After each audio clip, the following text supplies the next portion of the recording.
3 shots, like it just makes you feel good and really confident. And I also just think that my teammates were looking for me as well. And so when I have that trust from my teammates and them actively looking for me, it gives me the confidence to just shoot it not without care, but like knowing that my teammates have my back. And then Brianna Stewart hit the shot. You guys called timeout. I know you guys drew up a play, but what else was said in that timeout as well? I think it was just to stay calm and level-headed. Like the game of basketball is like a roller coaster. Every team goes on runs. Like people hit big shots, and we, can't get our head down. And we didn't get the win in that game, but I think we fought really, really hard the whole game. And so I'm really proud, and we're really proud of how hard we fought. But the good thing is we get to play them again in 2 days. Yeah. So if I were them, I'd be worried to play us again because we're hungry for that win, and we were so close. Obviously a close game. What can this team take away from how closely you all played arguably one of the top teams in the league? Yeah, I mean, they've been labeled a super team, right? And we just lost by 1, and we were ranked 10th before the season started. So I think it's just and we always had this confidence in ourselves. Like we knew before the season started that whatever the rankings were and everything, that they didn't really mean anything and that we can compete with anyone. So yeah, I think it just proves what we already had in our mind, is that we can compete, and teams shouldn't count us out. Stu obviously finished with 19, but I think we're all very aware of what she's capable of finishing with.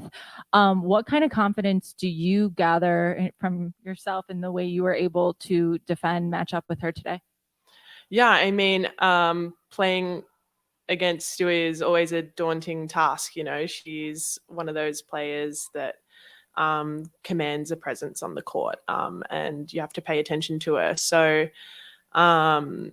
we tried to make it really hard for her today. That was my goal, was just to try and make it really hard. And, she hit some really, really hard shots, and that's just who she is. She's a great player. But I think I did the best that I could against Stewie, and I think I did make it hard for her. So I just have to back it up in a couple of days, have a lot of sleep, have a lot of rest, and do it again in 2 days.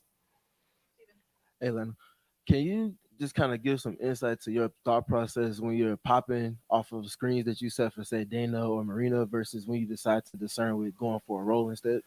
Yeah, for me, it's just reading what the defense do. Because at the start of the game, I think they were hedging, or they were like jumping off the screen. And so it's just reading what the defense is doing. And then towards the end, they started switching a little bit more. So it's just wherever the open space is, that's where I'm going to go. And I also want to space the floor because we have such strong guard presence as well.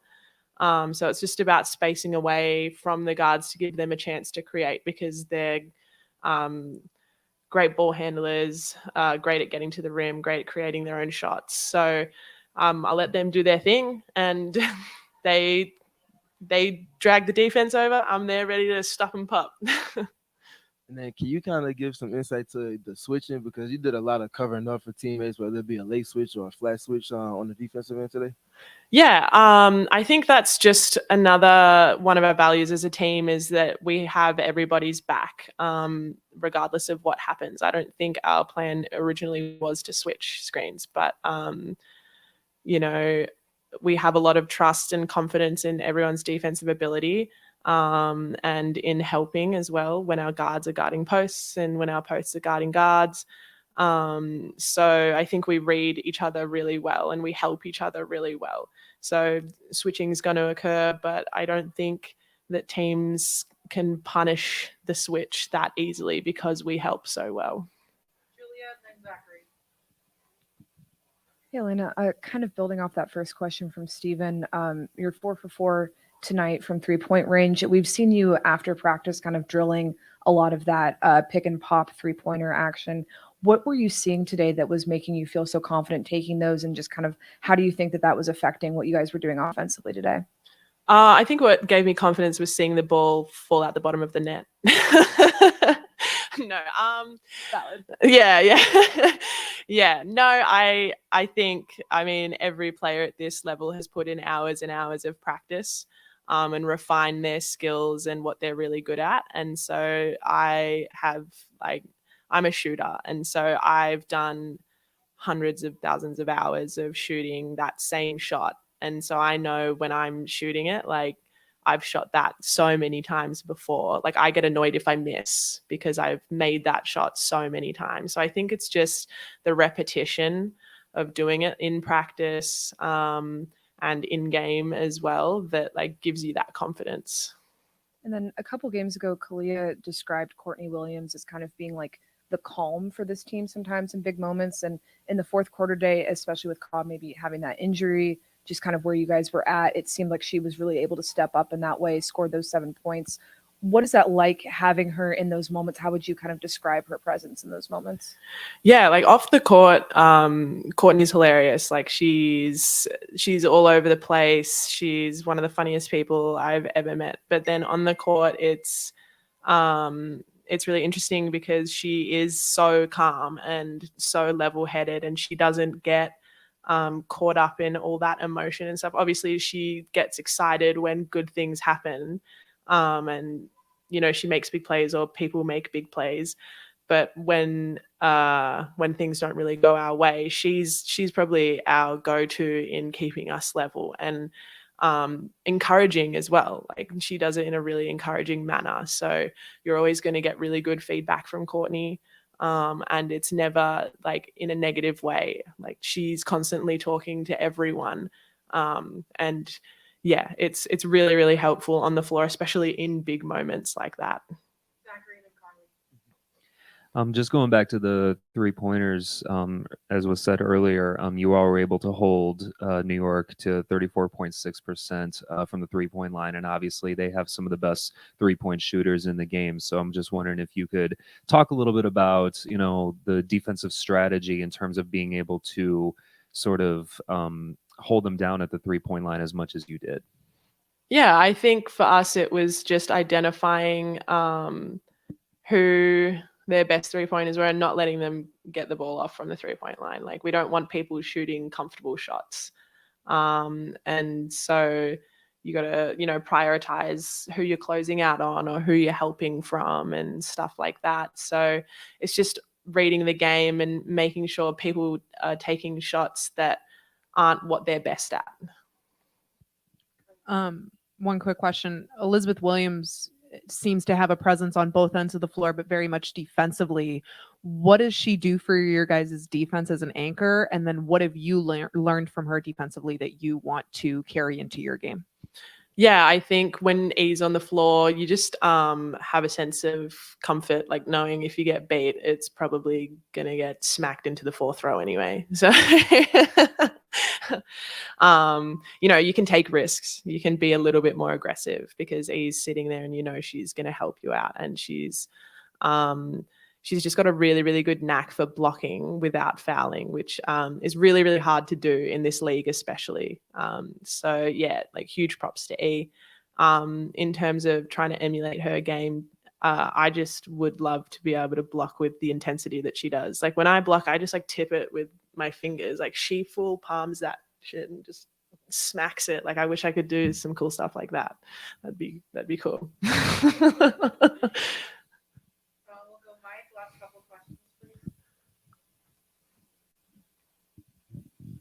Hey, Alanna, I was just wondering, so with key players missing on this defense right now, still kind of keeping Sabrina at bay, not her greatest night offensively, what did you guys do to really be able to compromise her and just kind of just dig into it offensively? Yeah, I think shout out to our guards for making them really uncomfortable, especially Dana coming off the bench.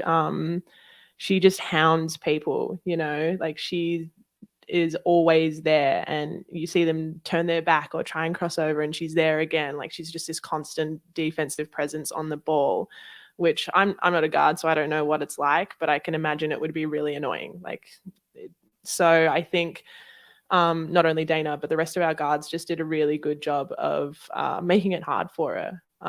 And yeah, making her take tough shots and making it hard for her to bring the ball up the floor.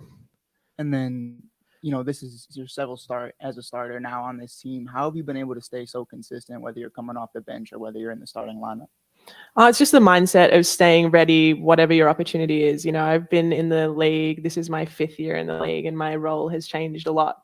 I've not come off the bench at all. I've ridden the bench for an entire season, or I've started one game and then sat on the bench another game, or I've played as a 3 instead of as a post. So I think it's just about being ready for whatever's thrown at you. And I've had the whole kitchen sink thrown at me in the past 4 years in this league. So it's taken a lot of time to get to this point, I think, but just my past experiences have really helped me. Thank you. Thanks, Alanna. Thanks, everyone.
Start with Kylie first.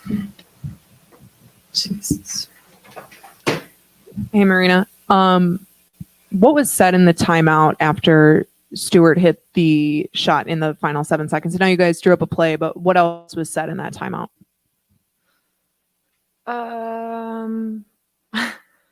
Really, we just talked about like options for the last play and the last shot, and then we called another timeout so we could change it, like so we could like get it a little bit more clear.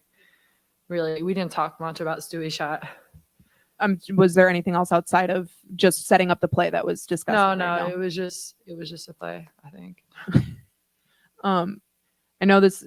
There's no such thing as a proud loss, but for you guys to be able to fight back and climb back and have defensive tenacity in this game compared to coming off Atlanta's game, is there any positive takeaway from today's loss that you guys can have moving forward when you see them again on Sunday? I mean, we did some good things. There's some things that we need to work on. Like I think our defensive rotation on the backside could have been better. And I think we rebounded really well, so that helped us. And we took care of the ball, so kind of just making more shots and being more aggressive. Julia. On that last play, Marina, was that how that play was supposed to be executed, or did anything break down in that? Yeah, I mean, it's the last play, so it's not going to be super easy. You're not going to get like a wide open shot unless they really mess up. So it just going to have to be a tough player, make a tough shot.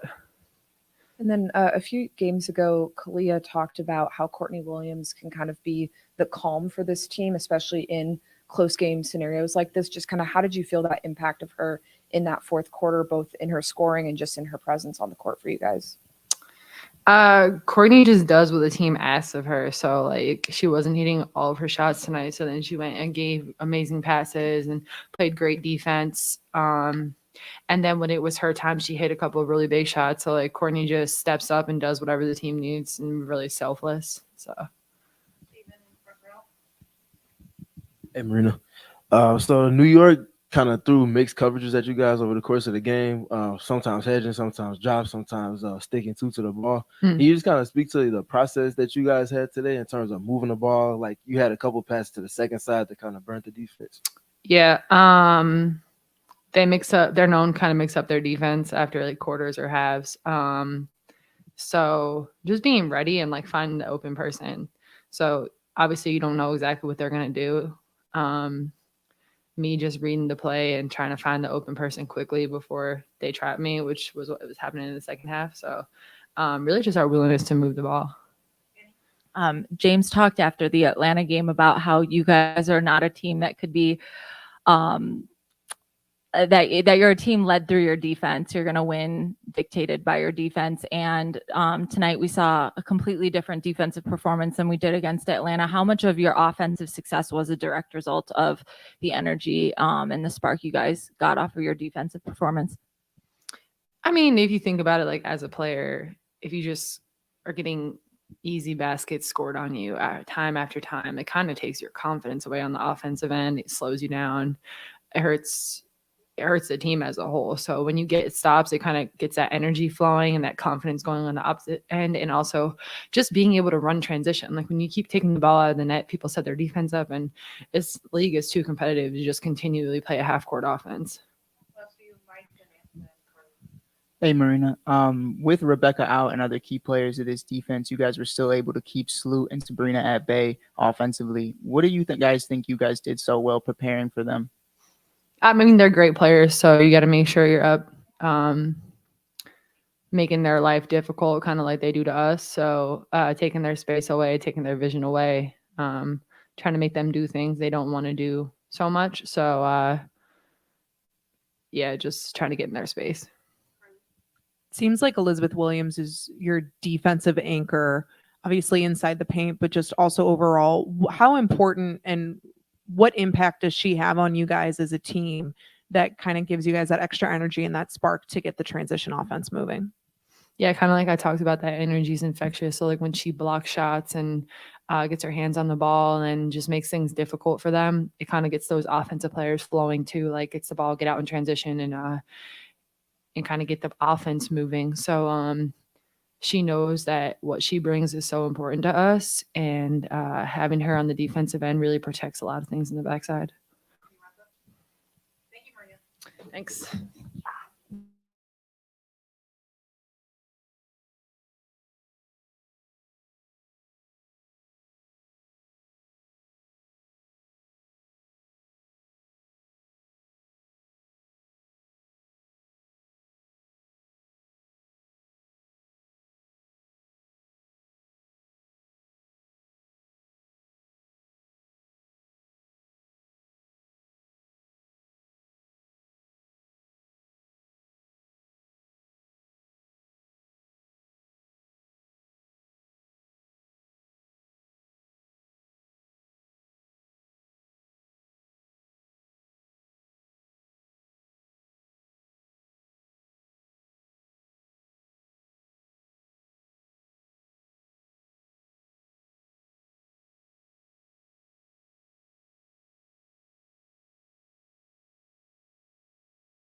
Hey James, how's Ka doing? She's doing okay. You talked a lot about your team's defensive performance after the Atlanta game. So tonight, obviously, the offensive success, how much of that, was a result of the intensity you saw on the defensive end? I didn't. Second question, I didn't get the answer. How much of your guys' offensive success was a direct result of a very different defensive performance than we saw against Atlanta? I think a lot. Yeah, I think the fact that we were able to be disruptive and kind of be the team we were in the 7 games previous to that, it kind of spurred our offense, especially in the first half. And yeah, we just got to stay there. It's some stuff that we can clean up. I think when you lose these games, you can go back to the film and say, hey, if we improve in these areas, then we can potentially win some games. So yeah. And on that final play, that final shot from Courtney and then Marina, did you like what you see? Is that what Yeah, you I wanted? fucked that one up. Okay. Yeah. James, just following up on that, what did you see on that final play? I needed another timeout, and I didn't have one. And it's something that I wanted to exploit, that it was too late. That I had to call 220s in a row. And I had like 3 plays in my head, and it's one that I really wanted to get out, but it was too late, and so we just had to improvise. And yeah, I just that was my moment. They did what they could, and that was my moment to kind of I wish I could have had that one back. And then just following up on Ka, what specific body part was it with her, and is she going to need any scans, any X-rays or anything? It was her ankle. She's fine. She's good. Okay. Yeah. Zachary, front row. Hey, James. So obviously not the result that you all want tonight, but what does it say about you all that you were able to hold your own, be able to put up some fantastic numbers, get some great individual performances against, on paper, one of the best teams in the league, and to be able to come up short by 1 point, but still manage to hold on and be in contention with them? It says nothing. We're a WNBA team. And I just think we have to play better in order to win. Yeah, it doesn't say anything. We'll go to Steven and then back to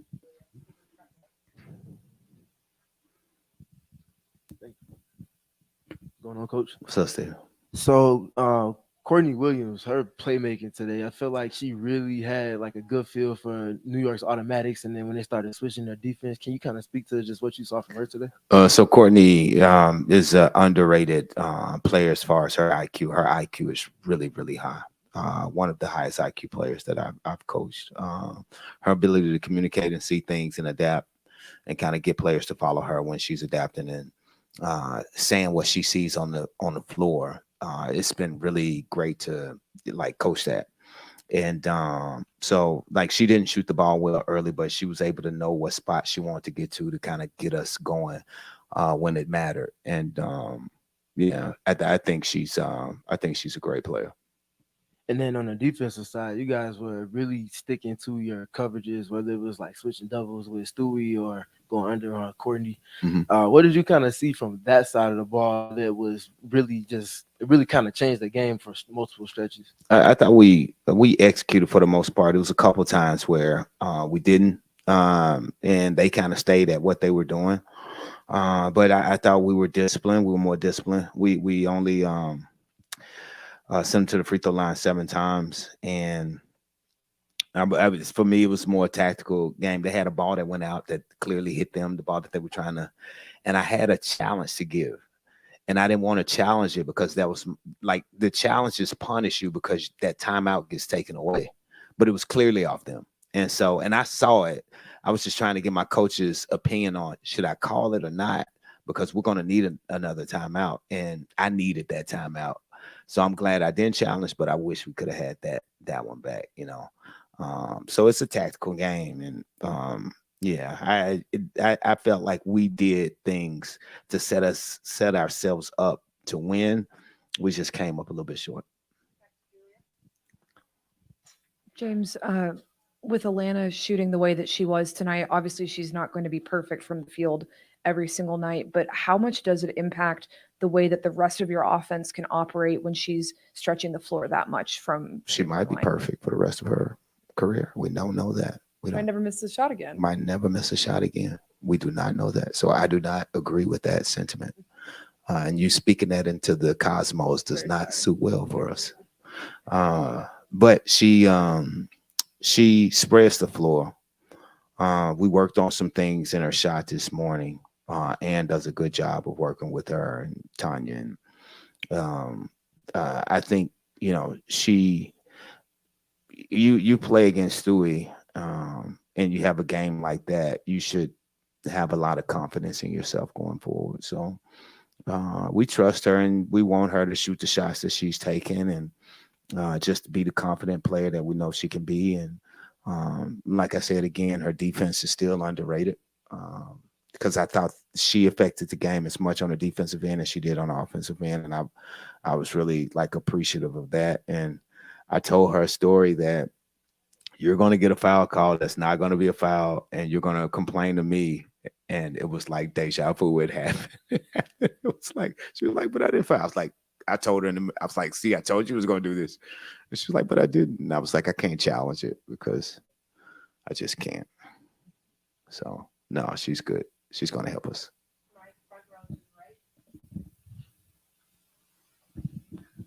Hey, Coach, how's it going? Going good. So basically, my only question I really had for you is just breaking down Salute for the first time, not having her on your team in a long time. Right. What was it like preparing for her, and having someone that you've coached for so long, especially on championship caliber teams, being able to neutralize her offensively? What was that like, especially without Rebecca out there? I mean, it's a challenge because she's a good player. Same challenge as Sabrina Ionescu, and she plays a good role for them. And so, especially when you really like when you have Ionescu and Stewart on the team, it just gives you another role player that you really have to like focus on because she's a big time player. And then I just kind of wanted to give you your flowers because I know the entire of training camp and preseason, you just continued to drill through everybody's head that you didn't care what anybody else was doing, that being Vegas or New York or anybody else. Being shorthanded without Izzy and Rebecca, losing this game by 1. I know there's no good losses, but how does that feel knowing that they're fighting? I mean, it feels a lot better than the Atlanta game.